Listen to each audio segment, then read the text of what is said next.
Now, let me help you with John 8. You ready? Yeah. All right. Here's how you use John 8. Don't focus so much on the ego eimi. The ego eimi statements correspond to Yahweh's I am statements, I am he, in Isaiah and Deuteronomy. The anihu, anokihu, but in Greek and English, but you don't need to go there. Yeah. Here's what people miss. Go to John 8. Now, you read 58. Now, when you presented, did you just read 58? I just did 58, yeah. But I did kind of a quick summary of it because he was talking about sum it up for me. In the sense that when he's talking about Abraham to the Pharisees, that he says that he knew Abraham, and he said that Abraham also knew him in the sense that he was glad because he knew of the prophet. Okay, but I'm now going to tie it in and reinforce. How did Abraham know Jesus in that passage? How? In what way? Because how did you present it to him? That Abraham knew that Jesus was coming because God revealed it to him? Or did he also know Jesus personally face to face? Well, I would say personally because of Genesis 18, but we didn't get the chance to go there. Yeah, well, that's 18. But how can you prove that's what Jesus meant in John 8? Okay, yeah, that's a good point, yeah. I'm going to show you how. You ready? Yeah. Go to John 8, 39 to 40. Right now, John 8, 39 to 40. Pay attention to this. They answered him, Abraham is our father. Jesus said to them, if you were Abraham's children, you would be doing the works Abraham did. But now you seek to kill me, a man who has told you the truth that I heard from God. This is not what Abraham did. Let me explain again. Hold on. I know. I'm not trying to cut you off to be rude. Let me explain again his point. If you're really the sons of Abraham, you would act like him. You would have faith like him. You would have deeds like him, right? Yeah. But what was the proof that Jesus gave that they're not really sons of Abraham? What's the evidence he gave right there to show, no, you're not really his sons? But they didn't do the works of Abraham. What was the works they wanted to do that Abraham didn't do? Let's see if you're getting it. It's right there. Do you want me to read further? Can you tell me what it means? It's not just reading. What is it? Not further. Going further ain't going to answer you. It's right there. What you read. What did they do to show that they're not truly of Abraham? Oh, they wanted to kill him. So by them trying to kill him, they're proving they're not Abraham's children, right? Yeah, of course. But you missed it. You didn't read it carefully. But now you seek to kill me, a man who told you the truth here from God. Abraham didn't do this. Yeah. Abraham didn't do what? He didn't do what they wanted to do to him. Okay. What did Abraham not do? He didn't seek to kill Jesus. Well, how could that make sense if he didn't see Jesus? Yeah, exactly. Yeah. Now the light switch went on. Yeah. See that smile? You got it. Bam. Yeah. See, the light switch went on. Like, wait.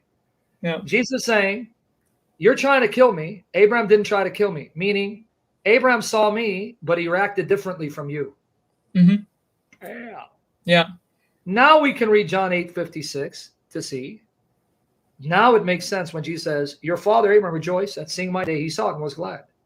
Mm-hmm. Did you catch it? Wait. Not only did God reveal to Abraham that Jesus would come, he actually saw Jesus face to face, and he reacted differently. He didn't try to kill Jesus when he saw him, but he trusted in him.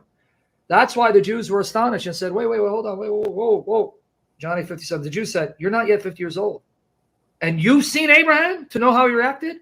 Abraham's been dead for 2,000 years. And this is where you explain John 8:58. His answer is basically this. Do not let my physical appearance mislead you. Physically, I may not be 50, but I'm much older. Let me tell you how old I am. Before Abraham came into being, I already was and continue to be. That's where he's claiming to be God. I've been there before Abraham came into being. I was there after he came into being, and I continue to be forever. Because unlike Abraham, who came into being, I've always been and will always be. That's the meaning of John 8:58. Can I just ask? So, in terms of the Tetragrammaton, the Tetragrammaton has the same meaning as that, right? In the sense, the Tetragrammaton not... comes from ehyeh, haya, so it's more of a causative verb. It's more literally "I will be" or "a cause to be." Okay. So you don't go to the Tetragrammaton, which is Yud He Wah He, Yahweh or Yahweh, which many believe comes from Haya. Ehyeh, when God says to Moses, tell them Ehyeh sent me.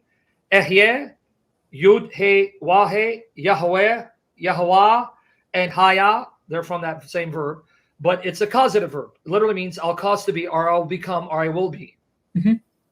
So we don't connect the ego eimi, I am, with the ehyeh, not because it's not Jesus speaking.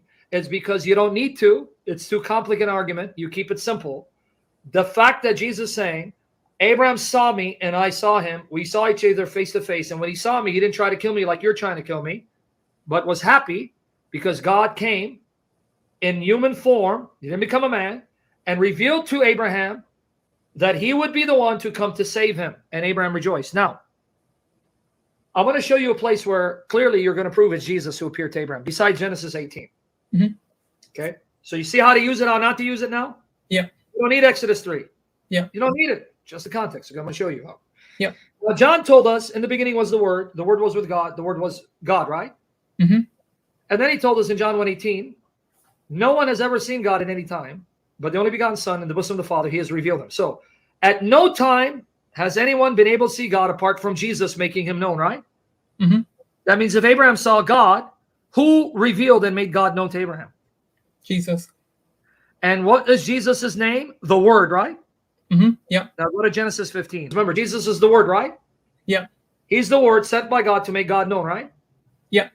Okay, now who appears to Abraham, Genesis 15? Read verses 1 to 3. After these things, the word of the Lord came to Abraham in a vision. Fear not, Abraham. Now your translation didn't translate correctly. See, you're smiling. You got it. There, so it should be the word saying. It's in the Hebrew. Yeah. After this, the word of the Lord came to Abraham saying. Yeah. Mm-hmm. Who came to Abraham? Jesus. And what's his name there?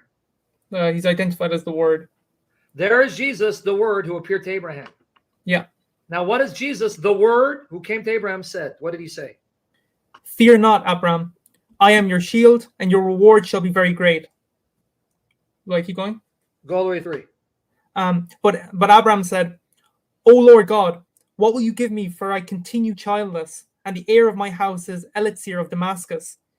And Abraham said, Behold, you have given me no offspring, and a member of my household will be my heir. Okay, now, pay attention. I don't have a male son. What are you going to do for me, Sovereign Lord? Adonai Yahuwah.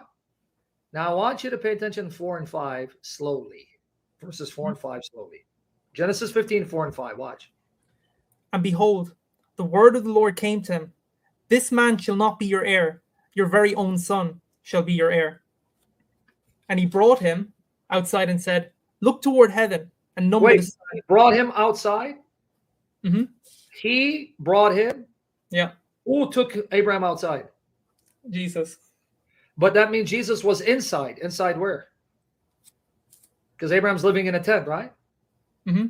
So that means Jesus appeared visibly in a tent and was speaking to Abraham in a tent. He goes, now come outside. Let me show you something. Yeah. So the word of the Lord came in a visible form and spoke face to face with Abraham, and then took him out and then showed him the stars. Yeah. And that word later became flesh. And that flesh, that human, is Jesus. No wonder Jesus said, Abraham saw me and I saw him. Because I appeared to him and he saw me and I promised him to bless him with many descendants. Mm-hmm. Okay, now watch the reaction. Because now keep reading. Read 5 again.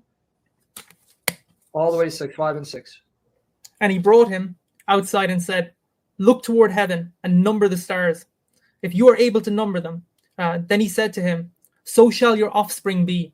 And he believed the Lord, and he counted it to him as righteousness. Wait, so Abraham was declared and made and counted righteous by believing who? Jesus. So the word of the Lord that came is Jesus, and he is the Lord. So when the word of the Lord made a promise and Abraham believed him, it was his faith in Jesus Christ that saved him. That means Abraham was a Christian. Yeah. Because he trusted in Jesus, hoped in Jesus, loved Jesus, and his hope in Jesus is what saved him, because Jesus saved him. Mm-hmm. And Jesus did in his preeminent existence before he came flesh. In other words, you and I have the faith of Abraham. Like Abraham, we too are saved when we put our trust in the word of the Lord. But now the difference is that word now became flesh, and he's the man Christ Jesus. Mm-hmm. We have the same faith of Abraham, showing the Old and New Testament agree over against the Quran, which is what the lion sissies, the sissies of Hamza Den wanted to disprove.